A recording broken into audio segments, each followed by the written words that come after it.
예수 우리 왕이여 이곳에 오셔서 보좌로 주여 임하사 찬양을 받아 주소서. 주님을 찬양하오니 주님을 경배하오니 왕이신 예수여 오셔서 좌정하사 다스리소서. 아멘. 오늘 하나님의 말씀은 시편 45편 9절부터 보겠습니다. 왕의 존귀한 여인들 가운데는 왕들의 딸들이 있었으며 왕비는 오빌의 금으로 꾸미고 왕의 오른쪽에 서 있었나이다. 오 딸이여 듣고 깊이 생각하여 귀를 기울일지어다. 또한 내 백성과 내 아버지 집을 잊을지어다. 아멘. 우리는 시편 45편 왕의 찬가를 통하여서 예수 그리스도가 이미 우리의 왕이 되었음을 우리는 시인했습니다. 우리가 예수님을 왕으로 영접하였다는 사실은요, 우리의 전 인생이 걸쳐서 우리의 생각과 행동과 모든 부분에 있어서 우리의 인생의 모든 영역을 예수 그리스도의 통치를 받겠다고 하는 그런 신앙 고백인 것을 볼 수가 있습니다. 오늘은 보니까 만왕의 왕이시오 만주의 주이신 예수 그리스도, 다시 오고 계시는 예수 그리스도, 그분 옆에 누가 있습니까? 왕비가 있습니다. 왕비가 오빌의 금으로 꾸미고 왕의 오른쪽에 서 있습니다. 그럼 이 왕비는 누구일까요? 이 왕비는 어떻게 왕비가 되었을까요? 어떤 자격을 갖추었을 때 이 왕비로 바로 예수 그리스도 옆에 오른쪽 그 옆에 서 있을 수 있는 존재가 되었을까요? 우리 한번 알아보도록 하겠습니다. 시편 2편을 통하여서 하나님께서는 우리에게 왕비의 조건, 왕비가 되는 조건, 우리가 어떻게 하면은 예수 그리스도 바로 그의 신부 왕비가 될 수 있는가를 말씀하시죠. 바로 시편 2편입니다. 시편 2편 12절을 보겠습니다. 그 아들에게 입맞추라. 그리하지 아니하고 그분께서 분노하사 그분의 진노가 조금이라도 타오를 때 너희가 길에서 벗어나 망하리로다. 그분을 신뢰하는 자들은 다 복이 있도다. 아멘. 시편 2편을 통하여서 하나님께서는 나의 왕을 시온산에 세웠다고 말씀하셨습니다. 온 인류를 향하여서 나의 왕을 너희들의 구원자로 시온산에 내가 세웠다라고 하나님께서 바로 어떻게 하셨습니까? 공포하셨습니다. 그리고 이제는 그 예수 그리스도 왕께서 우리에게 오셔서 우리의 사망과 죄와 심판으로 말미암아 아무것도 할 수 없는 그 인생 가운데 구원을 베푸신다. 그리고 철장으로 바로 예수 그리스도께서 어떤 권세를 가지고 오십니까? 철장으로 부수고 토기장의 그릇같이 산산조각 부수는 그런 권세를 가지고 오신다고 말씀하고 계십니다.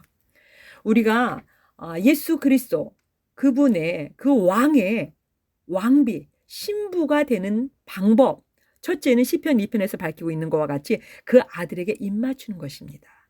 왕이신 예수 그리스도에게 입맞추는 거예요. 그것은 어떤 것을 상징합니까? 바로 예수 그리스도가 왕이심을 고백하고요. 그리고 입맞추는 것입니다. 평화죠. 화해입니다. 네. 그리고 하나가 됨을 의미합니다. 예수 그리스도와 화목해지는 것입니다. 어떻게 화목해질 수 있습니까? 우리는 하나님의 원수된 자들이었습니다. 로마서 5장에서 밝히시는 것처럼 우리는 하나님과 원수된 신분에 있었습니다. 그리고 우리는 영원한 지옥불로 가는 죄인의 신분에 있었습니다. 그리고 우리는 하나님께 드릴, 하나님께서 보시기에 인정할 만한 의가 1도 없는 그런 인생으로 신분이 돼 있었습니다. 그렇기 때문에 우리는 하나님과 원수였던 그 신분에서 우리가 어떻게 왕비로 등극할 수 있습니까?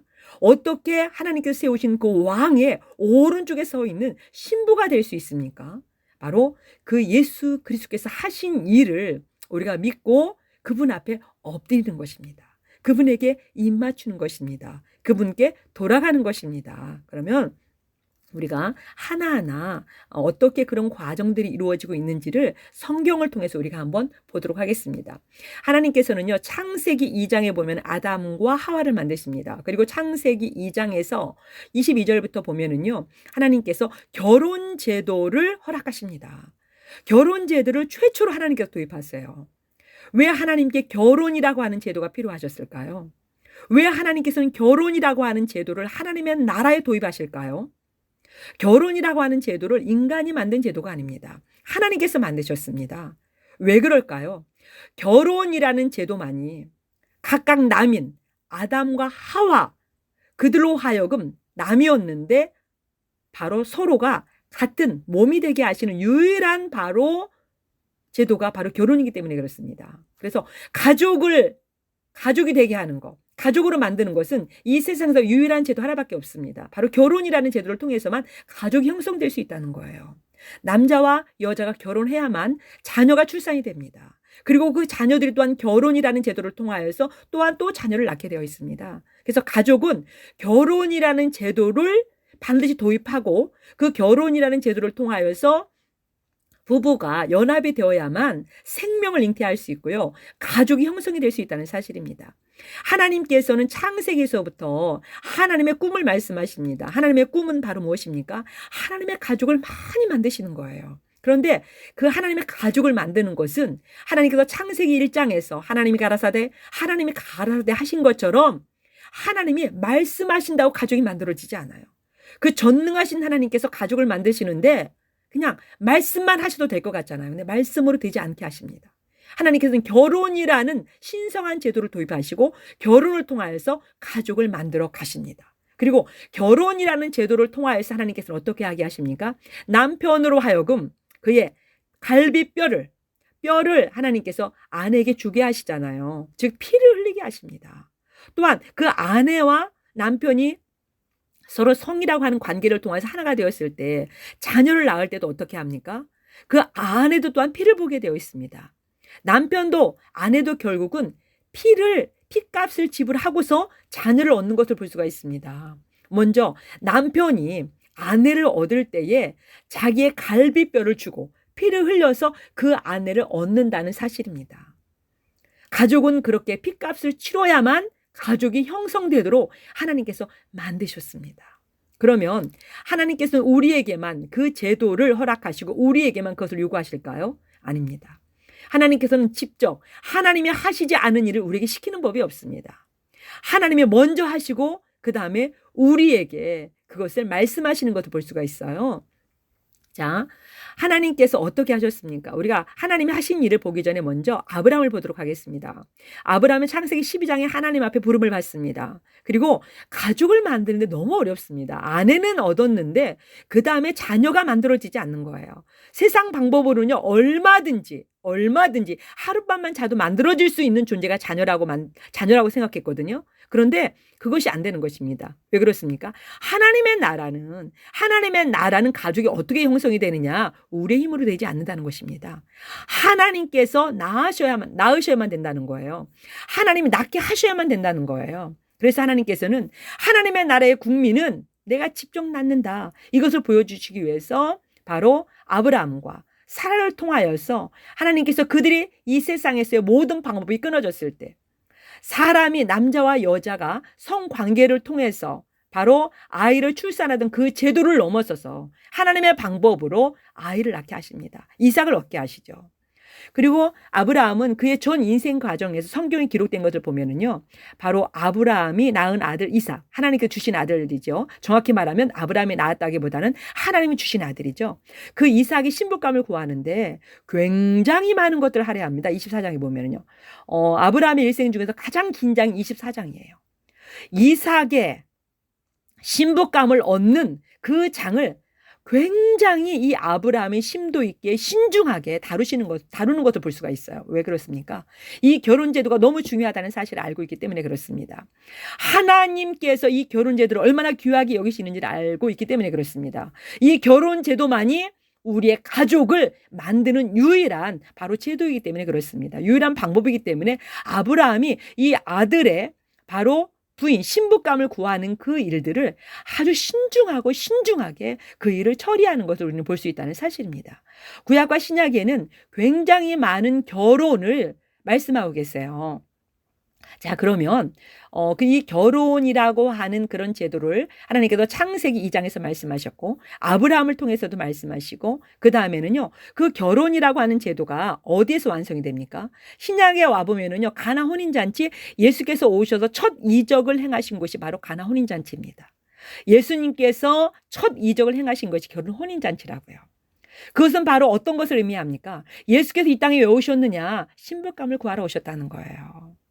그리고요, 계시록 19장으로 가보면은요, 결국은 어린 양 혼인잔치로 끝납니다. 어린 양 혼인잔치가 우리가 들어갈 마지막 바로 지점인 거예요. 어린 양의 혼인잔치를 들어가면 어떤 일이 벌어집니까? 우리가 한번 어린 양 혼인잔치를 다루고 있는 계시록 19장을 한번 보도록 하겠습니다. 또 내가 들으니 큰 무리의 소리 같기도 하고 많은 물들의 소리 같기도 하며 우렁찬 천둥들의 소리 같기도 한 음성이 이르되 할렐루야 주 하나님 곧 전능하신 분께서 통치하시는도다. 우리가 즐거워하고 기뻐하며 그분께 존귀를 돌릴지니 어린 양의 혼인잔치가 이르렀고 그분의 아내가 자신을 예비하였도다. 또 그녀가 깨끗하고 희고 고운 아마포 옷을 차려입도록 허락하셨는데 그 고운 아마포는 성도들의 의인이라 하더라. 그가 내게 말하기를 기록하라. 어린 양의 혼인 만찬에 부름받은 자들은 복이 있도다 하고 또 내게 이르시되 이것들은 하나님의 참된 말씀들이라 하기에. 아멘. 계시록에서는 7대 복을 다루고 있습니다. 그런데 지금 7대 복 중에 하나가 무엇입니까? 바로 네 번째 복인데요. 어린 양의 혼인잔치에 부름받은 자들이 복이 있다고 하는 것입니다. 그것이 우리의 마지막의 복이에요. 그래서 이 혼인제도가 얼마나 중요한지를 하나님께서 계속해서 말씀하시는 거예요. 시편 45편 예수 그리스도 그 왕 옆에 오른쪽에 서 있는 왕비, 그 왕비가 바로 누구를 이야기하는 것입니까? 신약을 통하여서 우리 하나님께서 분명히 말씀하시죠. 예, 우리가 한번 보도록 하겠습니다. 신약을 통하여서 예수님께서는 바로 이 예수 그리스도 옆에 있는 신부감들 바로 누구입니까? 신약 교회에 드린 것을 알 수 있죠. 바로 예수 그리스도의 피값으로 구원받은 하나님의 자녀인 것을 알 수 있습니다. 하나님의 가족이 이미 된 자들이 예수 그리스도의 신부가 되는 것입니다. 그럼 우리는 바로 유대인들의 결혼 풍습을 좀 알 필요가 있습니다. 유대인들의 결혼 풍습이 어떻게 진행이 되는지를 좀 알아보면 우리가 바로 예수 그리스도의 다시 오심을 준비할 수 있다는 사실입니다. 먼저요, 유대인의 결혼 풍습을 보면은요, 부모님이 바로 신부감을 정합니다. 혼처를 정한다는 거예요. 아버지가 정하십니다. 그래서 그 혼처가 정해지잖아요. 그러면 아들을 보냅니다. 그럼 아들은 지참금을 가지고 포도즙을 가지고 누구에게 찾아갑니까? 신부감이 될 그 집에 찾아갑니다. 그래서 부모님을 먼저 만나시죠. 신부의 부모님을 만납니다. 그럼 부모님께서 지참금을 받으시고 허락하시면 그때에 바로 이제는 그 신부를 얼굴을 보게 되는 거예요. 그리고 신부를 보고 나서 바로 이제 그 찾아간 그 신랑이 어떻게 하느냐, 신랑감이 어떻게 하느냐, 포도즙을 한 잔 따라서 신부에게 내밉니다. 만약에 그 신부가 그 포도즙을 다 마시잖아요. 바로 그것은 나는 이 결혼을 허락합니다. 나는 당신을 나의 신랑으로 허락합니다. 나는 당신만을 나의 신랑으로 허락합니다. 라고 하는 의미가 되는 것입니다. 만약에 이 여자가 포도즙을 마시지 않잖아요. 그럼 이 정혼이 성사가 되지 않는 것입니다. 그래서 이 포도즙은 굉장히 중요합니다. 우리가 한번 이 제도를 한번 신약과 한번 연결시켜서 볼게요. 아버지께서 신부감을 정하셨습니다. 그리고 아들을 보내십니다. 그렇죠? 바로 똑같습니다. 하나님께서 이 세상에 예수 그리스도를 보내셨습니다. 예수 그리스도께서 지참금을 가지고 신부감을 구하러 이 땅에 오신 것입니다. 지참금은 예수님께서 지참금을 가지고 오셨어요. 그러면 바로 어떤 것들이 바로 예수님의 지참금이 될까요? 무엇을 예수님의 지참금이라고 말할 수 있습니까? 여러분 어떤 것이 예수님의 지참금이 된다고 생각하세요? 네, 바로요 사도행전 20장 28절에 보면은요 어떻게 말씀하시느냐, 그분께서 즉 예수께서 자신의 피로 사신 교회를 먹이게 하셨느니라. 예수 그리스도의 피값이 바로 지참금입니다. 고린도전서 6장 20절에서도 자신의 피값으로 우리를 샀다고 말씀하세요. 우리는 예수의 피값으로 사신 바 되었습니다. 예수의 피값이 바로 우리의 죄값을 담당하신 거예요. 그래서 예수님이 가져오신 지창금은 바로 예수 그리스도의 피, 십자가에서 흘리신 피인 것을 볼 수가 있습니다. 우리가 그 과정을 한번 보면은요, 포도즙을 마시는 거, 신부가 포도즙을 마셔야만 정혼이 허락이 되는 거잖아요. 예수님께서 이 땅에 오셔서 요한복음 13장에 보면 성만찬을 베푸십니다. 예수님께서 이 땅에 오셔서 제자들을 신부감으로 선택하셨죠. 그들이 예수 그리스도의 부름에 응답했습니다. 그래서 신부감으로 선정이 된 거예요. 그랬을 때 예수님께서 십자가를 지시기 전에 그들에게 성만찬을 통해서 포도즙을 그들에게 허락하십니다. 제자들이 그 포도즙을 다 마셨습니다.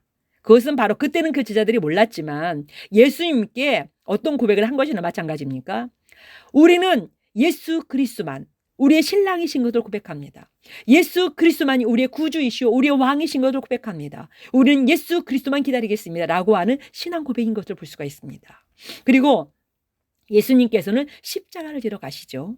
그리고 십자가에서 예수님께서는 온 인류를 향하여서 프로포즈 하십니다. 지금 요한복음 13장에서는요. 제자들에게만 예수님이 프로포즈 하신 거예요. 내가 왕이다. 내가 너희들의 신랑이다. 너희들의 죄 문제, 너희들의 죽음 문제, 너희들의 모든 문제를 내 피값으로 해결하고 나는 너희를 살 것이다. 예수님께서 그렇게 말씀하시는 거예요. 바로 신부로 하여금 포도즙을 내민 거든요. 포도즙이라고 하는 것은 어떤 의미를 가지느냐. 나의 피, 나의 마음, 나의 모든 것을 다 짜서 담은 것이 바로 피라는 것입니다. 나는 오직 너만을 사랑하겠다. 나는 오직 너만을 바라보겠다. 나는 오직 너만을 영원히 사랑하겠다고 하는 신랑의 그 마음과 결심이 담긴 거거든요. 그렇기 때문에 예수님께서 십자가에서 죽으신 것은 바로 온 인류를 향하신 예수님의 프로포즈예요. 온 인류에게 예수님 말씀하시는 거예요. 내가 너희들의 죄와 죽음과 그 모든 것을 담당하기 위해서 십자가에 죽는다. 그래서 나는 어떻게 하기를 원하느냐. 너희를 나의 신부감으로 맞이하고 싶다. 너희가 나의 신부가 되고 나와 정혼해야만, 그리고 궁극적으로 계시록 19장에서 어린 양 혼인잔치에 참여해야만 너희는 어떻게 돼? 왕비가 되고요. 그 다음에 우리는 하나님의 나라를 상속받는 것입니다. 그런 존재로 우리를 만들어주시기 위해서 예수께서 우리를 신부감으로 부르시는 거예요. 예수님께서는 피값으로 당신의 피값, 바로 아담이 자기의 갈비뼈를 하와에게 줬던 것처럼 피를 흘려서 갈비뼈를 뽑아내야만 되잖아요. 예수님께서도 십자가에서 자신의 몸을 찢어서 피를 흘려서 그 피값으로 우리를 사신 바 되신 것입니다.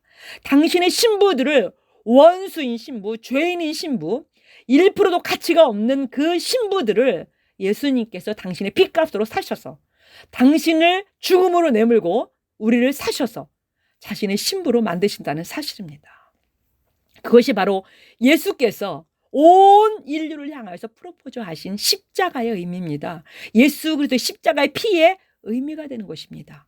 예수님께서 십자가에서 우리에게 프로포즈 하시는 거예요. 나의 신부가 되어라. 그것만이 너희의 살 길이다. 그 아들에게 입맞추라. 즉 무엇입니까? 예수 그리스도께서 십자가에서 너희들의 죄와 죽음을 담당하기 위해서 죽으신 것을 기억하라는 거예요. 너희들이 하나님의 가족이 되는 유일한 방법이 있는데 그것은 바로 아들과 결혼하는 것이다. 그래야만 너희들이 하나님의 가족이 되고 하나님의 나라를 온전히 상속받는 엄청난 존재가 되는 것이다 라고 말씀하고 계신 것입니다. 지금요. 자, 그렇게 예수님께서는 십자가에서 프로포즈를 하신 거예요. 자, 신랑이 신부 집에서 신부가 포도즙을 마셨습니다. 그러면 이제 정혼한 단계가 되는 것입니다. 그러면 신랑은 이 신부에게 정혼한 증거로 이 신랑이 어떤 귀한 것을 주고 신랑을 생각하라는 것이죠. 그래서 정혼한 그 표식으로 무언가를 주고 갑니다. 그래서 신부는 신랑이 준 그 정혼한 그 표식을 날마다 바라보면서 어떻게 해요? 그 신랑을 기다리게 되는 거예요.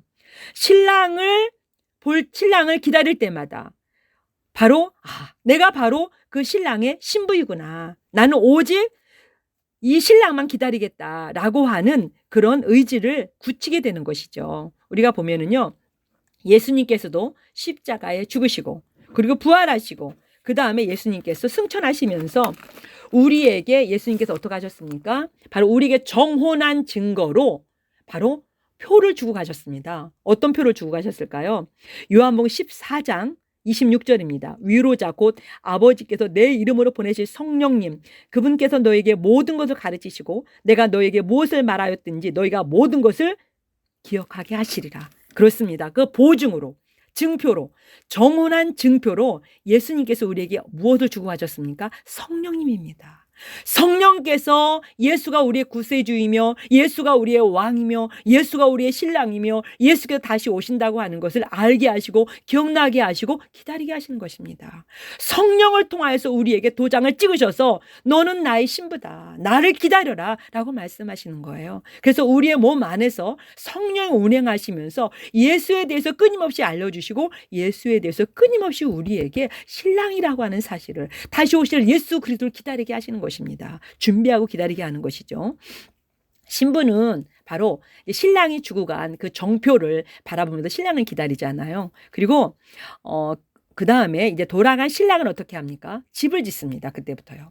함께 살 집을 짓는 거예요. 그래서 요한복음 14장 1절도 보면 예수님께서 뭐라고 말씀하세요? 내가 아버지 집에 가는데 처소를 예비하러 가다고 말씀하시잖아요. 우리와 함께할 처소를 예비하러 예수님께서 가신다는 거예요. 네, 그렇습니다. 이스라엘 풍습에서도 신랑이 집을 짓습니다. 함께할 집을 짓는 거예요. 아버지가 그걸 보십니다. 그래서 거의 다 집이 지어지면 보통 1년 정도 걸리는데 집이 지어지잖아요. 그러면 혼인 날짜를 아버지가 정합니다. 아들이 정하는 게 아니에요. 아버지가 정합니다. 그리고 아버지께서 어떻게 하십니까? 혼인 날짜를 정하고 집이 다 지어지면 아들을 신부 집으로 보내십니다. 신부에게 미리 통보하지 않습니다. 신랑이 언제 올지 모르는 거예요. 그래서 신부는 어떻게 합니까? 신랑이 준 정표를 가지고 그리고 세마포 옷을 만들어서 자기 옆에 항상 두고 잔다고 이야기합니다. 신랑을 기다리는 거예요. 오직 신랑을 기다리면서 세마포 옷을 바로 옆에다 두고 언제든지 신랑이 오면 그 옷으로 갈아입으려고 준비하고 잠을 청하게 되는 것입니다. 이 신부의 이제는 일생은 신랑을 만나고 정혼하고 나서 이 신부의 인생의 의미, 인생의 목표는 무엇입니까? 신랑을 기다리는 거예요. 신랑을 기다리는 것이 바로 이 신부의 인생의 목표입니다. 신랑을 기다리면서 순결함으로, 정결함으로, 신랑에 대한 믿음, 신랑이 오실 거라고 하는 소망, 신랑에 대한 사랑, 그러니까 믿음, 소망, 사랑으로 신랑을 기다리는 것입니다. 그것이 신부의 사명이에요. 소명이에요. 그럼 신랑은 어떻게 하십니까? 예, 신부에게 오시기 위해서 준비하고 계시는 것이죠. 그리고 신랑이 드디어 이제 오십니다. 신랑이 오기 전에 신랑의 친구가 가서 나팔을 불어서 바로 신랑이 오고 있음을 알리게 되어 있습니다. 예, 예수님께서 재림하시는 사건이죠. 예수님께서 재림하실 때 이미 예수 그리스도께서 나팔 불고 오신다고 그러시잖아요. 예수님이 재림하실 날이 지금 가까워오고 있습니다. 예수님의 발자국 소리가 들리고 있습니다. 이제 예수님께서 십자가 사건을 통해서 프로포즈하신 온 인류를 향하여서 내 아들에게 입맞추라. 너희가 나와 정혼하였으니 나를 기다려라. 어린 양의 혼인잔치 계시록 19장을 기다리라고 예수님께서 말씀하고 계신 것을 우리는 볼 수 있습니다. 이제 신랑은 신부 집에 가서요. 그리고 신부를 데리고 다시 신랑의 집으로 돌아갑니다. 왜냐하면 결혼식은 신부 집에서 치르지 않습니다. 아버지 집에서 치르게 돼 있어요. 신랑의 집에서요. 그리고 결혼을 치르는데 일주일 동안 신부를 공개하지 않습니다. 일주일이 지나고 나야만 그 신부를 공개하는 것을 볼 수가 있습니다. 그런 내용들이 계시록에 숨어 있는 것을 볼 수가 있어요. 계시록 21장에 보면은 그런 일들이 나오고 있거든요. 예, 그렇습니다. 바로 유대인의 그런 결혼 풍습을 통하여서 우리는 바로 다시 오실 예수 그리스도를 어떻게 기다려야 되는가? 우리가 어떻게 왕비로 예수님 옆에 서 있을 수 있는가? 그것은 바로 그 아들에게 입맞추는 것입니다. 바로 예수 그리스도의 십자가 사건을 믿는 것입니다. 예수의 피로 죄사함 받는 것입니다. 그리고 정혼한 단계에서 예수님 프로포즈 하셨잖아요. 프로포즈를 우리가 받아들이는 거예요. 아멘으로 받아들이는 거예요. 예수께서 십자가 죽으신 것이 나의 사건이라고 하는 걸 받아들이는 거예요. 그리고 예수님이 다시 오심을 기다리는 것입니다. 예수님의 십자가 사건과 예수님 다시 오심을 믿음으로, 그리고 예수 그리스도에 대한 온전한 사랑으로 이 땅에 있는 것들을 왕으로 삼지 않습니다. 이 땅에 반짝반짝 빛나는 것을 왕으로 의지하지 않습니다. 가짜 왕을 의지하지 않습니다. 진짜 왕이요 진짜 신랑이신 예수 그리스도를 기다리는 것입니다. 그것이 바로 사랑입니다. 소망이 무엇이냐? 내가 예수 그리스도, 다시 오실 예수 그리스도, 나의 신랑을 기다리는 것이 우리의 소망이, 유일한 소망이 되어야 되는 것이죠. 그래서 우리가 예수 그리스도의 신부로서 자격을 갖추는 것은요, 믿음과 소망과 사랑입니다. 예수 그리스도에 대한 신랑에 대한 온전한 믿음, 그리고 소망, 사랑, 그것을 가지고 우리는 예수 그리스도를 기다리는 것입니다. 다시 오실 예수 그리스도, 그분을 기다리십니까? 예수님이 정말로 여러분의 왕이십니까? 여러분의 신랑이 되십니까? 여러분 예수 그리스도 오른쪽에 서 있는 왕비이십니까? 오빌의 금으로 단장한 왕비가 맞습니까? 그렇습니다. 우리는 예수 그리스도의 피로, 오직 하나님의 은혜로 우리는 그런 자격을 이 땅에서 얻었습니다. 정운한 자들입니다. 이제 우리는 오직 계시록 19장의 어린 양의 혼인잔치를 기다리면서 예수님이 다시 오심을 기다리는 그런 신부들이 되었습니다. 다 같이 바로 예수 그리스도의 다시 오심을 기다리시는 그런 하나님의 가족, 예수 그리스도 신부가 되시기를 바랍니다. 할렐루야. 주님 감사합니다. 우리를 불러주셔서 감사합니다. 예수의 피값으로 우리를 예수 그리스도 신부로 정혼한 자로 만들어 주셔서 감사합니다. 예수님의 다시 오심을 기다립니다. 예수님의 통치를 받으면서 기다립니다. 이제는 예수 그리스도 오른쪽에 서 있는 왕비로서 정혼한 자로서 계시록 19장의 어린 양의 혼인잔치를 기다립니다. 우리 인생에 있어서 예수 그리스도에 대한 믿음, 소망, 사랑으로 다시 오실 예수 그리스도를 기다립니다. 우리가 온전한 믿음으로, 온전한 사랑으로, 온전한 소망으로 다시 오실 예수님을 기다릴 수 있도록 주여 저희들을 성숙하게 하여 주시옵소서. 예수 그리스도의 이름으로 기도합니다. 아멘.